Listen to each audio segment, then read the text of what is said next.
প্রাথমিক গণিত চতুর্থ শ্রেণী। তো বইয়ের সামনের পেজে বা ফ্রন্ট পেজে এখানে সুন্দর চিত্র দেওয়া আছে।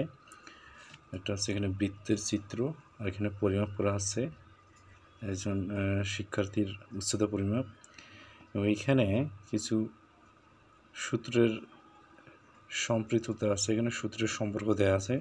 বিয়োজন বিয়োগ হচ্ছে বিয়োজ্য সমান হচ্ছে কি বিয়োগফল। আর এখানে চিত্রের মধ্যে দেওয়া আছে 15 এবং 18 সাধারণ গুণনীয়ক। এই গুণনীয়কগুলো কীভাবে বের করা এবং কাটাকাটি করার যে একটা সিস্টেম লব-হরকে, এটা দেওয়া আছে। এবং সহজ পদ্ধতি হিসেবে আমরা এরকম করে করতে পারি। উল্লেখ করা আছে সহজ পদ্ধতিতে কীভাবে উপর নিচ কাটাকাটি করা যায় বা ভাগ করা যায়। জাতীয় শিক্ষাক্রম পাঠ্যপুস্তক বোর্ড বাংলাদেশ, প্রাথমিক গণিত চতুর্থ শ্রেণী। এখানে সম্পাদনা দেওয়া আছে শিল্প সম্পাদনা হাশেম খান।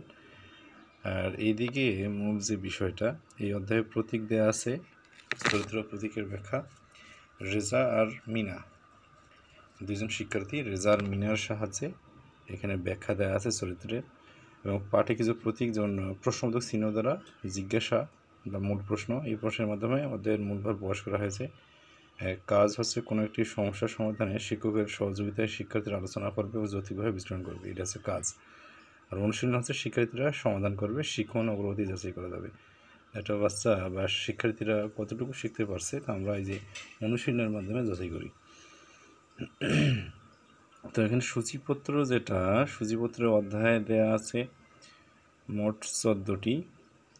প্রথম অধ্যায় আছে বড় সংখ্যা স্থানীয় মান, দ্বিতীয় অধ্যায় আছে যোগ বিয়োগ, তৃতীয় অধ্যায়ে গুণ, চতুর্থ অধ্যায় এখানে আছে ভাগ, পঞ্চম অধ্যায় যোগ বিয়োগ গুণ ভাগ সংক্রান্ত সমস্যা, অর্থাৎ 4 প্রক্রিয়া সংক্রান্ত সমস্যা। 6 নম্বর দেওয়া আছে এখানে গাণিতিক প্রতীক, 7 নম্বর হচ্ছে গুণিতক ও গুণনীয়ক, 8 নম্বর সাধারণ ভগ্নাংশ, 9 নম্বর দেওয়া আছে দশমিক ভগ্নাংশ, 10 দেওয়া আছে পরিমাপ, 11 অধ্যায় আছে সময়, 12 অধ্যায় উপাত্ত সংগ্রহ এবং বিন্যস্তকরণ, 13 অধ্যায়তে আছে রেখা ও কোণ, এবং 14 হচ্ছে ত্রিভুজ। এই 14টি অধ্যায় পর্যায়ক্রমে এখানে আলোচিত হয়েছে, এবং প্রথম প্রান্তিক মূল্যায়ন, দ্বিতীয় প্রান্তিক মূল্যায়ন এবং তৃতীয় প্রান্তিক মূল্যায়নের জন্য আলাদা আবার নির্দেশিকা দেওয়া আছে। অধ্যায়গুলোকে এইভাবে ভাগ করে দেওয়া আছে। তো এই হচ্ছে সূচিপত্র পরিচয়। এবং প্রথম অধ্যায় এখানে বড় সংখ্যা স্থানীয় মান, অর্থাৎ পূর্বের যে তৃতীয় শ্রেণী আছে, তৃতীয় শ্রেণীর সঙ্গে এখানে একটা সম্পৃক্ততা আছে। তো এবার যেহেতু বই পরিবর্তন হয়নি, পরিবর্তন হলে আরও কী কী বিষয় সম্পৃক্ত করা যায়, এই বিষয়গুলো আর কি যুক্ত করবে মনে হয়।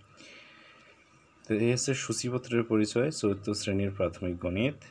আমরা পরবর্তীতে প্রথম অধ্যায় থেকে শুরু করে পর্যায়ক্রমে বিভিন্ন অঙ্ক এবং সমস্যাগুলো এখানে আলোচনা করব।